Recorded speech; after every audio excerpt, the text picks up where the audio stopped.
So I'm a bass music producer, or at least I'm trying to be one. And one of the best things you can do to grow in a discipline is to try and copy the masters. Viperactive is a fantastic producer I've been listening to a lot this year, and I wanted to see how close I could get to reproducing one of his drops, but completely by ear.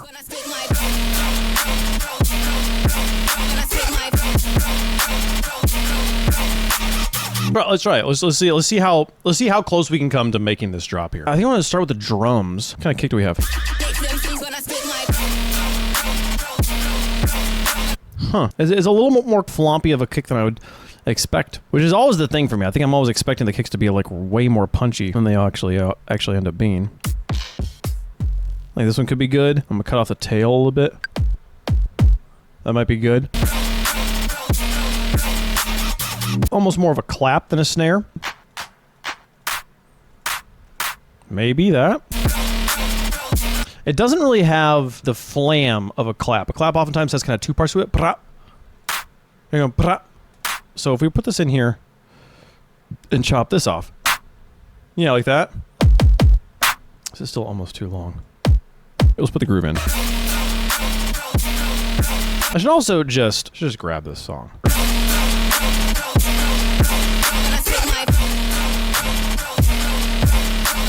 Let's see some real fast. We're bound for foul, and look at these two next to each other. Very different kick, as far as the transient goes.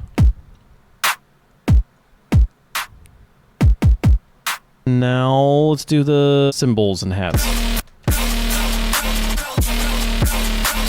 There's like a one that hits just with the snare, or with the kick. I'll take that. Two go together. So listen for the other hats that are happening here. One that's the most clear is really hard to hear what that is. That sound. I'm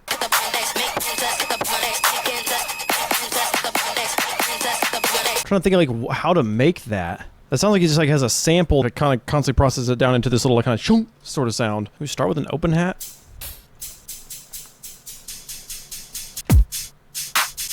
I'm getting the rhythm wrong. It's like swung. Or is it just threes? It might be. Yeah, it's threes.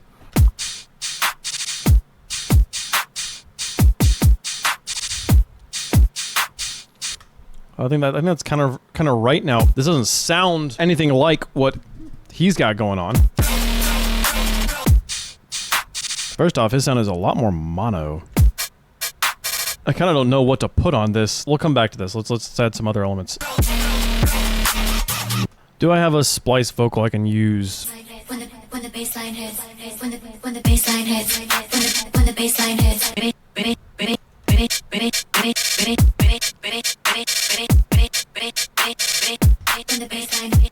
Might be time to do the bass.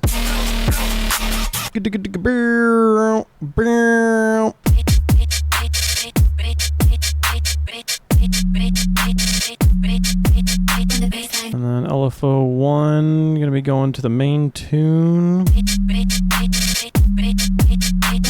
What does this sound like?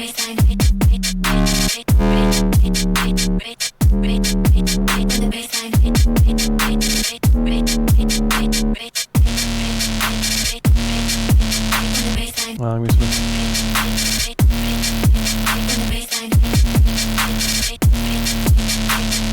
it's getting really destroyed.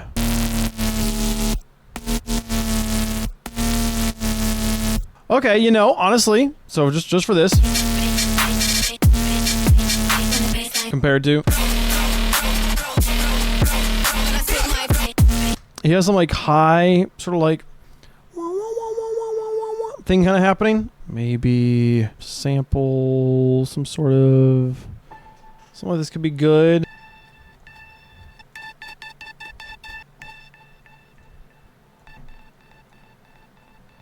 Not down, but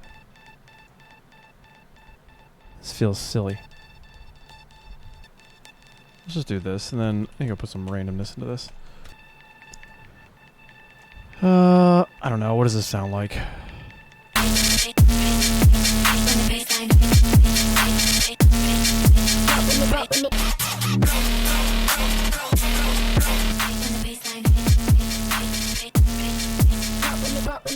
Like, this is so clearly we have Viperactive at home, and I'm just trying to figure out what it is that he's got going on. I feel like there's like a missing layer.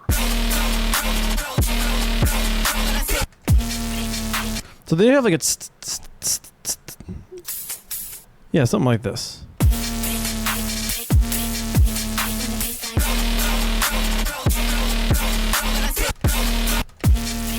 I mean, the bass is also just like way cooler. For 5 minutes, that's pretty close, but it needs a little more flutter to it. Can I pull that off? Well, let's see. We'll do this and then do this. Do that. Oscillator C.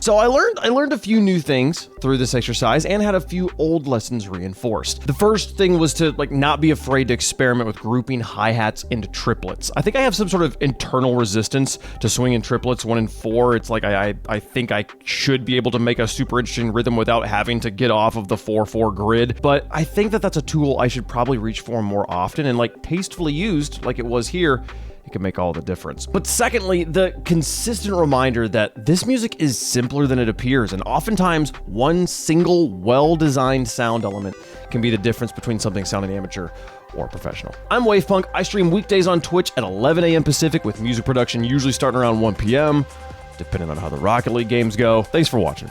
I'll see you next time.